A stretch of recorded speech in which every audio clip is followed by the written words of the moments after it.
प्रिय भक्तगणों, भगवान विष्णु को एकादशी का व्रत अत्यंत प्रिय है। पूर्व काल में मुरदैत्य को मारने के लिए भगवान विष्णु के शरीर से एक कन्या प्रकट हुई, जो विष्णु के तेज से संपन्न और युद्ध कला में निपुण थी। उसकी हुंकार मात्र से मुरदैत्य राख का ढेर हो गया। वह कन्या ही एकादशी देवी थी। इससे प्रसन्न होकर भगवान विष्णु ने उससे वर मांगने को कहा।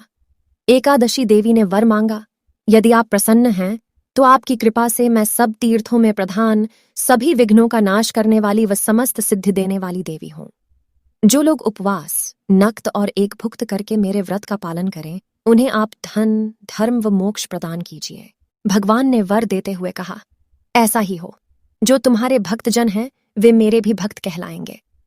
एकादशी व्रत को सभी व्रतों का राजा या व्रतों में शिरोमणि क्यों कहते हैं?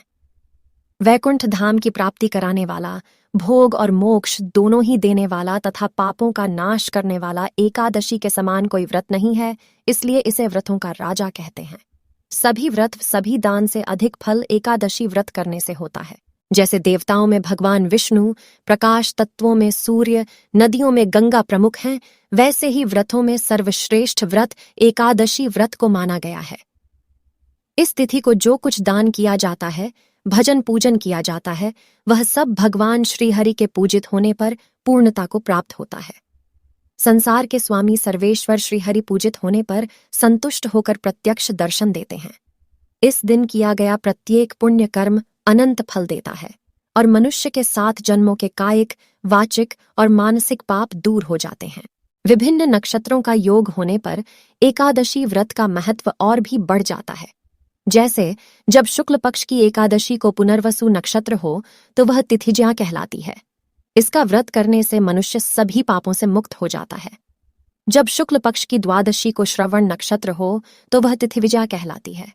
इसमें किया गया व्रत, दान व ब्राह्मण भोजन सहस्त्र गुना फल देने वाला होता है।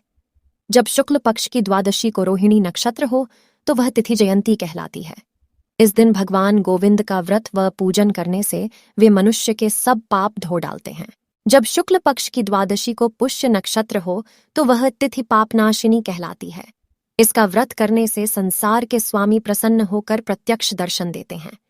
पुष्प नक्षत्र से युक्त एकादशी का व्रत करने से मनुष्य 1000 एकादशियों के व्रत का फल प्राप्त कर लेता है। इस दिन किए गए स्नान, दान, जप, होम, स्वाध्याय व देव पूजा का अक्षय फल माना गया है। गोदान व अश्वमेध यज्ञ करने का जो फल होता है, उससे 100 गुना अधिक फल एकादशी व्रत करने वाले को मिलता है। एकादशी व्रत के करने से सभी रोग व दोष शांत हो जाते हैं। मनुष्य को दीर्घायु, सुख, शांति व समृद्धि की प्राप्ति होती है। मनुष्य जीवन का उद्देश्य भगवान की प्राप्ति भी एकादशी व्रत से हो जाती है। चिंतामणि के समान एकादशी व्रत मनुष्य की सभी कामनाएं पूरी करता है। एकादशी व्रत का अखंड पालन करने से मनुष्य की 100 पीढ़ियों का उद्धार हो जाता है। एकादशी का व्रत सभी पुण्यों को और मोक्ष देने वाला है। एकादशी के दिन अन्न क्यों नहीं खाना चाहिए, आइए जानते हैं। एकादशी के दिन अन्न, गेहूं, चावल आदि खाने से पाप क्यों लगता है? इसके लिए कहा गया है कि ब्रह्महत्या आदि समस्त पाप एकादशी के दिन अन्न में रहते हैं। अत एकादशी के दिन जो भोजन करता है वह पाप भोजन करता है। यदि एकादशी का व्रत न भी कर सकें तो इस दिन चावल और उससे बने पदार्थ नहीं खाने चाहिए। एकादशी का व्रत क्यों करना चाहिए, आइए जानते हैं। यह संसार भोग भूमि और मानव योनि भोग योनि है, इसलिए मनुष्य की स्वाभाविक रुचि भोगों की ओर ही रहती है।